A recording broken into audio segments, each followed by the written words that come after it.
Postman असून त्याची बायको अनिता चांगदेव शेलार वय 55 असून ती एक अंगणवाडी सेविका होती. आपल्या सुखी संसाराला तीही फुल नाही फुलाची पाकळी मदत करत होती. दोघंही नवरा बायकोनं मेहनत करून आपल्या मुलांना शिकवले होते, लहानाचे मोठे केले होते. त्यांना 2 मुली व 1 मुलगा होता. या नवरा बायकोनं आपल्या मुलासाठी खूप स्वप्न पाहिले होते. त्यामुळे त्यांनी आपल्या मुलींसाठी खूप चांगले स्थळ शोधले आणि त्यांची मोठ्या थाटामाटात लग्न करून दिली. त्यामुळे दोन्हीही मुली त्यांच्या सासरी खूप जास्त खुश होत्या. आता मात्र चांगदेव याला आपल्या मुलाची लग्नाची आशा होती. मुलींचे जसे हात पिवळे केले तसे मुलाचेही हात पिवळे करून आपण जबाबदारीतून मुक्त व्हावे असे त्यांनी ठरवले. मुलगाही चांगल्या नोकरीस होता म्हणून लवकरच त्याला चांगली मुलगी मिळाली आणि मोठ्या थाटामाटात मुलाचंही लग्न झालं. सगळ्यात आनंदानेच आता राहत होते. परंतु घरातील कर्ता चांगदेव असल्यानं घरात अजूनही त्याच्याच शब्दाला मान होता. तो जे म्हणेल तेच घरात होत असे. त्याचा स्वभाव जरासा रागीट होता. त्याचं जर कोणी ऐकलं नाही तर त्याच्या रागाचा पारा चढायचा आणि ते अगदी पहिल्यापासूनच होतं. परंतु बायको अनिता नवऱ्याच्या चुका पडद्याआड टाकत आणि संसारात हातभार लावत होती. ती अंगणवाडी सेविका असल्यामुळे जास्त तर तिचा वेळ तिच्या अंगणवाडीतच जात. त्यामुळे तिचा आणि तिच्या नवऱ्याचा संपर्क थोडा कमीच असायचा. परंतु जेव्हा अंगणवाडीमधून अनिता सेवानिवृत्त झाली तेव्हा तिचा आपल्या नवऱ्यासोबत जास्तच संपर्क घरात व्हायला लागला आणि एकमेकांचे वादही होऊ लागले. घरातील काही गोष्टी चांगदेवला पटत नसे, पण वेळेनुसार बदलाव लागतं म्हणून बायको अनिता त्याला समजवायची. परंतु चांगदेव मात्र बायकोसोबतच वाद घालायचा. पूर्ण सुशिक्षित असूनही ही अशिक्षित असल्याप्रमाणे तो वागायचा. त्या दोघांचे खूप जास्त भांडण व्हायला लागली होती आणि त्यामुळेच घरातील सून मुलगा त्यांना समजावून सांगायला लागले. परंतु चांगदेव कुणाचंच ऐकायचा नाही. पण तेवढ्याच वेळात घरात आरडाओरडा झाल्याने शेजारच्याच खोलीत झोपलेल्या त्यांच्या सुनेला जाग आली. तिने लगेचच सासू सासऱ्यांच्या खोलीमध्ये मध्ये येऊन बघितलं असता सासूही रक्ताच्या थारोळ्यात पडलेली दिसली, तर सासरा रक्ताने माखलेला कोयता हातात घेऊन सासूजवळ उभा असलेला दिसला. सासऱ्याची नजर सुनेवर पडली.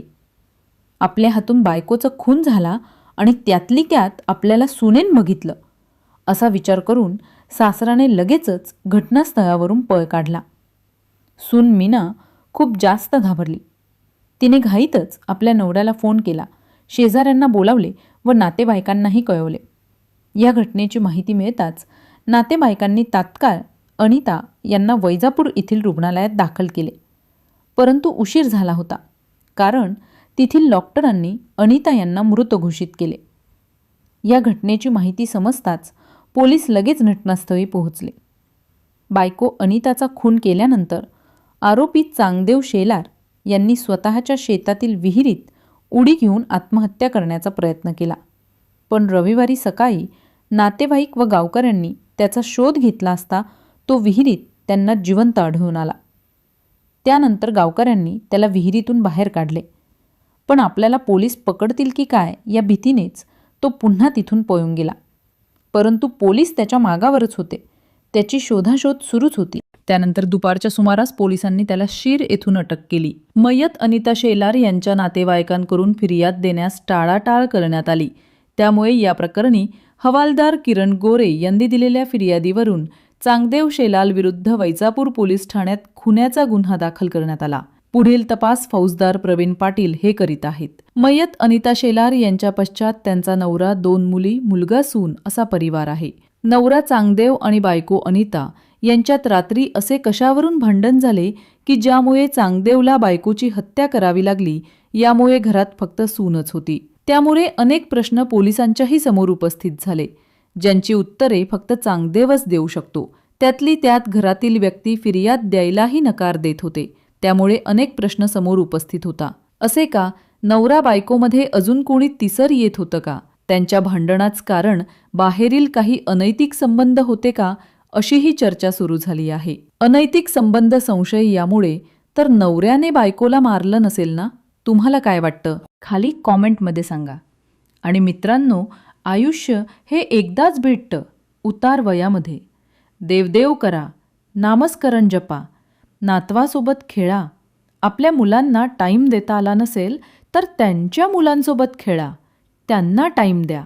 पण भलतेच उद्योग करून स्वतःला आयुष्याच्या शेवटी उतारवयात जेलमध्ये पाहू नका. गुन्हा करून शिक्षा भोगत बसू नका.